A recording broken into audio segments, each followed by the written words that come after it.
In the tranquil and devout town of Fairhaven, Indiana, the discovery of Sister Mary Collins's lifeless body on the outskirts of town shattered its serene facade. At just 36, Sister Mary was a beacon of faith, known for her devotion to God and her tireless service within the local St. Luke's Church. Her death initially appeared to be a tragic accident, but as the layers of her life were peeled back, a disturbing truth emerged. Sister Mary had harbored a secret, a forbidden affair with Father Daniel Hayes, the charismatic and deeply respected leader of St. Luke's Church. Their relationship, once rooted in shared spiritual dedication, had spiraled into a dark and destructive passion. The hidden love they shared led to betrayal, desperation, and, ultimately, death. As investigators unraveled the web of lies surrounding Sister Mary's demise, one burning question remained. Was her death an accident born of recklessness, a desperate act of escape, or a calculated move by someone consumed by obsession? For decades, St. Luke's Church had stood as the spiritual heart of Fairhaven. With its modest brick facade and a tall steeple that reached toward the heavens, the church was a place of solace and community for the town's devout residents. Every Sunday, the pews were filled with parishioners eager to hear Father Daniel's eloquent sermons. At 44, Father Daniel Hayes was more than just a clergyman. He was a symbol of stability and hope for the congregation. His charm and ability to connect with people on a personal level made him beloved by all. Yet behind his calm exterior lay a man increasingly entangled in personal desires and moral conflicts. Sister Mary Collins had joined the church nearly 15 years ago, making her final vows with the Order of the Sacred Heart. Raised in a deeply religious household, she had felt the calling to serve God from an early age. Her life was one of quiet sacrifice and unwavering faith. However, beneath her composed and devout exterior, Sister Mary struggled with doubts and loneliness, feelings that would ultimately lead her down a dangerous path. Mary and Daniel initially connected over their shared dedication to the church. Their late-night theological discussions and moments of prayer together created an emotional bond that neither of them anticipated. What began as innocent companionship quickly deepened into a forbidden love. At first, their connection seemed harmless. They found solace in each other's company, discussing scripture and confiding their spiritual struggles. Mary admired Daniel's wisdom and leadership, while he respected her quiet strength and intellect. But over time, their meetings became more personal, their confessions more intimate. One evening, as they sat alone in the rectory discussing the pressures of their roles, Daniel reached for Mary's hand. She didn't pull away.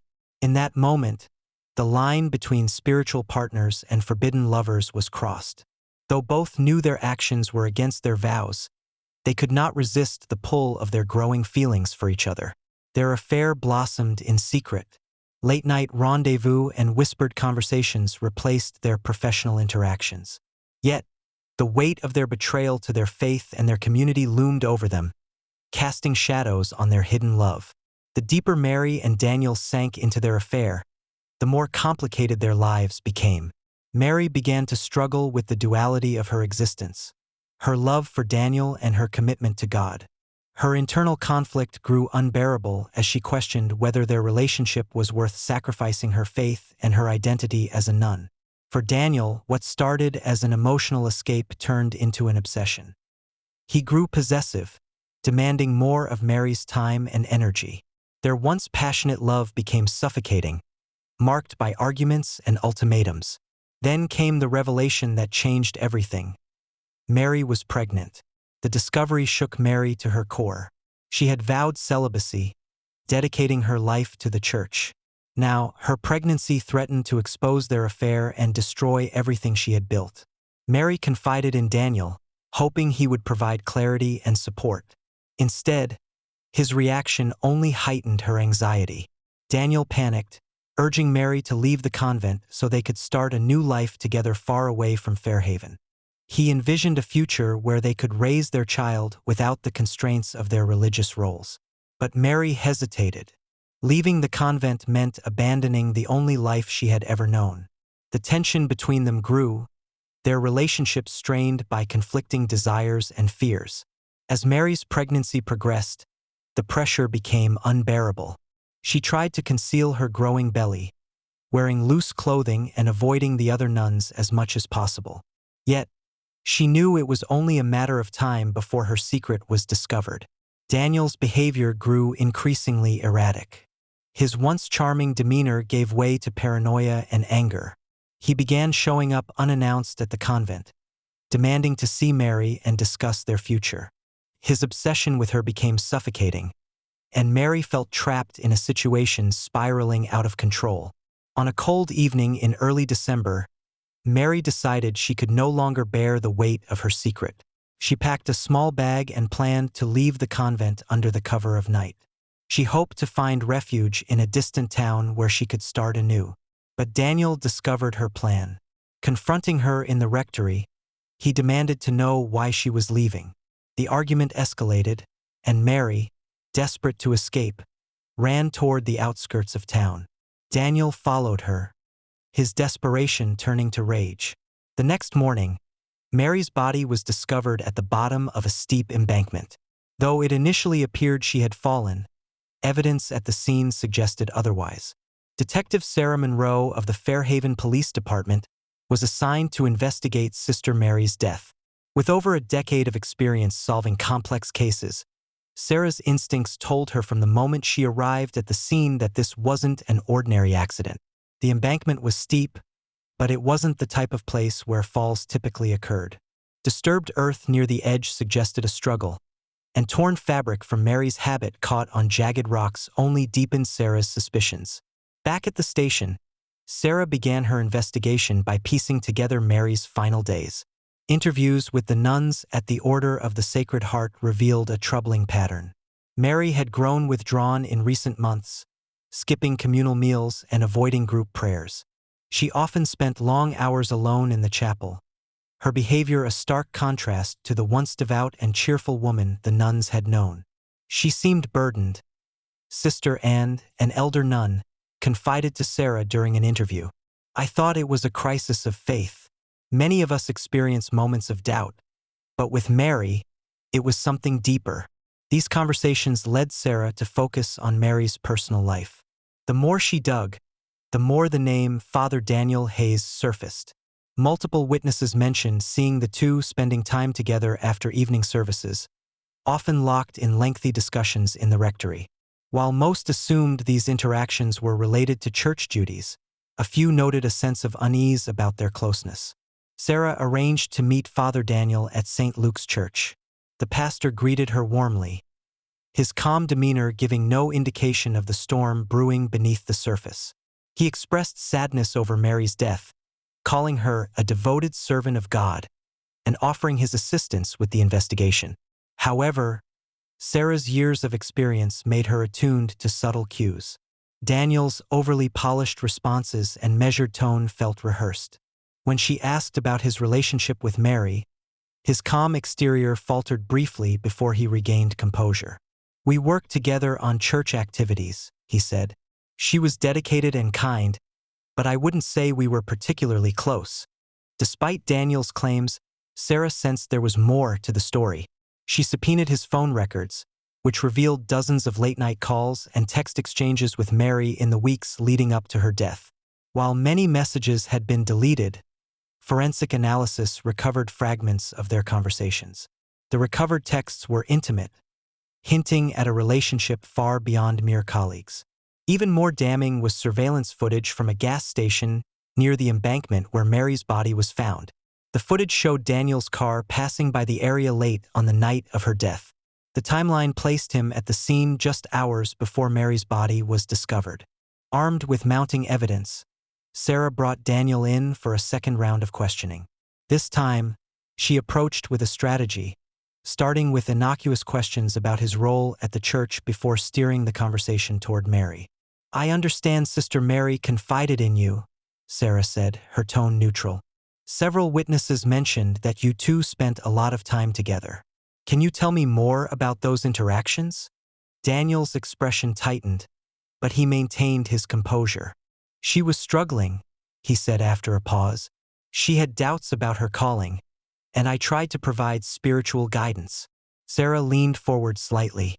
spiritual guidance that involved hundreds of text messages, many sent in the middle of the night. Daniel's eyes widened, and his carefully constructed demeanor cracked. "I don't know what you're insinuating," he stammered. Sarah pressed on. "We also have footage of your car near the embankment the night she died. Care to explain what you were doing there?" For a moment, Daniel was silent, his gaze fixed on the table. Then, in a voice tinged with frustration, he said, "I was looking for her. She told me she was leaving the convent, and I wanted to stop her. I didn't want her to make a mistake." As Sarah continued to question him, Daniel's story unraveled further. He admitted to an intimate relationship with Mary, claiming it was born out of mutual understanding and loneliness. However, his confession only raised more questions. "She told me she was pregnant," Daniel admitted, his voice barely above a whisper. "I wanted to protect her. I wanted us to leave and start a life together. But she was scared. She didn't think it was possible." When asked about the events on the night of Mary's death, Daniel insisted it had been an accident. He described a heated argument at the embankment, claiming Mary had slipped during the confrontation. "She tried to leave," he said, his voice trembling. "I reached out to stop her, but she pulled away and lost her balance. I didn't mean for any of this to happen." While Daniel painted the incident as a tragic misstep, forensic evidence suggested otherwise. The disturbed earth at the scene indicated a struggle, and Mary's injuries were consistent with being pushed rather than falling accidentally. With a confession and substantial evidence, Daniel was arrested and charged with second-degree murder. The trial became a media sensation, drawing reporters from across the country to the small town of Fairhaven. Every detail of Daniel and Mary's affair was laid bare, shocking a community that had once idolized the pastor. The prosecution built a compelling case, using text messages, phone records, and surveillance footage to portray Daniel as a man consumed by obsession. They argued that his controlling behavior escalated when Mary tried to break free, ultimately leading to her death. Witnesses testified about Daniel's erratic behavior in the weeks leading up to Mary's death. Experts presented forensic evidence supporting the theory of a violent altercation. The defense, on the other hand, portrayed Daniel as a man who had made mistakes but never intended to harm Mary. They claimed her death was a tragic accident born of a moment of passion and confusion. The jury deliberated for several days before returning with a verdict: guilty of second-degree murder. Daniel was sentenced to 25 years in prison without the possibility of parole. The conviction of Father Daniel Hayes sent shockwaves through Fairhaven. For a town so deeply rooted in faith, the scandal was more than just a legal case. It was a spiritual reckoning. St. Luke's Church, once a place of refuge and unity, became a symbol of betrayal and broken trust. Many parishioners struggled to reconcile their admiration for Father Daniel with the horrific truth of his actions. Attendance at the church dropped sharply in the months following the trial. Some families sought solace in other religious institutions, while others abandoned organized religion altogether, unable to reconcile their faith with the actions of someone they had once revered. The convent, too, was deeply affected. Sister Mary's death left an indelible mark on the Order of the Sacred Heart. Several nuns, overwhelmed by the betrayal and grief, chose to leave the order. Mother Superior Margaret Hayes, no relation to Father Daniel, retired shortly after the trial, citing the emotional toll of the scandal as the primary reason for her departure. "It's a wound that may never fully heal," she told a reporter during her final days at the convent. "We placed our trust in someone who was meant to guide us, and that trust was shattered. But we must remember that faith is not about one person. It's about something greater." Fairhaven itself became a town divided. For some, the trial of Father Daniel Hayes represented the inevitable downfall of a man who had grown too powerful and too comfortable in his position. For others, it was a tragic story of a man who had succumbed to human weakness, paying the ultimate price for his mistakes. Local businesses began to feel the impact of the trial's infamy. Visitors who once traveled to Fairhaven for its picturesque charm and religious history now avoided the town, associating it with scandal. Tourism dwindled, and the local economy suffered. Meanwhile, the media attention brought an unwanted spotlight to the quiet community. News vans lined the streets during the trial, reporters knocking on doors in search of quotes and reactions. For months, Fairhaven was the subject of headlines, podcasts, and documentaries dissecting the case. "I just want life to go back to normal," said Emily Hart, a longtime resident. But how do you move on when everyone sees your town as the place where it all fell apart? Amid the chaos, some in Fairhaven worked to honor Sister Mary's memory. Parishioners who had known her as a kind and compassionate soul organized a memorial service, focusing on her years of service and dedication to the church. "She gave so much to this community," said Sister, and during the eulogy, "let us not remember her for the tragedy that took her life, but for the love and light she brought to those around her." The service drew a large crowd, including those who had long since stopped attending St. Luke's. For a brief moment, the town seemed to unite in grief and reflection, setting aside judgment and scandal to mourn a life lost too soon. Father Daniel Hayes began his sentence at the state penitentiary, where he reportedly spent his days in quiet contemplation. According to his attorney, Daniel expressed deep remorse for his actions, though he continued to maintain that Mary's death had been an accident. "I have failed in every way," he wrote in a letter to the congregation of St. Luke's. "To God, to Mary, to this community, I am sorry beyond words. I can never undo the pain I have caused." Despite his contrition, many in Fairhaven found it difficult to forgive him. For them, the wounds left by his betrayal ran too deep. The convent continued to struggle in the wake of the scandal. New vocations dwindled, and the remaining nuns faced ongoing scrutiny from a skeptical community. "The church will rebuild," said Father James Callahan, who was appointed to lead St. Luke's after Daniel's conviction. "But healing takes time. It will require honesty, humility, and faith in the goodness of people." The story of Sister Mary Collins and Father Daniel Hayes became a cautionary tale, not just for Fairhaven but for religious communities everywhere. It highlighted the dangers of unchecked power, the consequences of secrecy, and the fragility of trust. For many, it was a reminder that even those who dedicate their lives to faith are not immune to human failings. "Clergy are people too," said Dr. Amanda Rivers, a psychologist specializing in religious communities. "They face the same struggles, the same temptations, and the same need for connection as anyone else. But when those struggles are hidden, they can become destructive." In Fairhaven, the scandal spurred changes within the church. New policies were implemented to ensure greater accountability among clergy, and parishioners were encouraged to speak out if they noticed troubling behavior. Years after the trial, Fairhaven continues to heal. The town's scars remain, but so does its resilience.